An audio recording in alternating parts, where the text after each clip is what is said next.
که د جنۍ واشل له یو شي سره غوړ شي نو څونه ژر به انزال او خلاصه شي. سلام ګران لیدونکو، هیله ده چې روغ جوړ او د صحت جامې مو پرتن وي.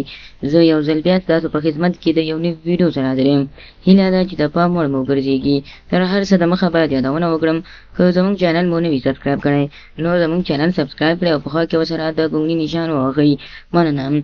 په کوروالي پر مهال یا د کوروالي پر وخت څنګه کولی شو د مېرمنې واشل یا هم سنبۍ ته یو شی ورکړو او ژر انزال کړو. د هر نارینه او د ښځو دا خواهش دی چې تر څو د کوروالي پر مهال دواړه مېرمنه او ښځه یعنې مېرمنه او خاوند دواړه خوند واخلي او یو بل ته خوند ورکړي. نو د دې خاص راز په دې کې دی چې اکثره خلک په ډېرو وختونو کې دوی چې کله سیکس یا کوروالي کوي نو دوی په دې نه پوهېږي چې څنګه مېرمنه شوق کې راولو او څنګه یې د مېرمنې دغه شوق رابرسېره کړو. نو تاسو کولی شئ د ویډیو تر پایه راسره اوسئ تر څو په ویډیو په مطلب ښه ځان پوه کړئ.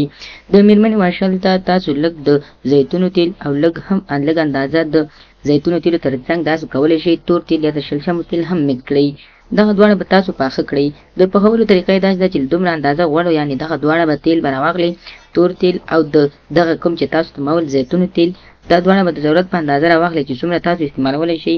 په یو کټو یعنې په یو لوښي کې به یې واچوئ او په ګیس به یې کېږدئ. تر دې وخته پورې به یې کېږدئ تر څو دغه ښه پاخه شوي نه وي. کله چې ښه پاخه شو نو له هغه وروسته به دا تاسو راواخلئ او دا به تاسو یخ کړئ یعنې ساړه کړئ. په یخ ځای کې به یې کېږدئ. کله چې تاسو کوروالي کوئ نو د کوروالي مخکې تاسو کولی شئ په دوه ځایونو یې ووهئ.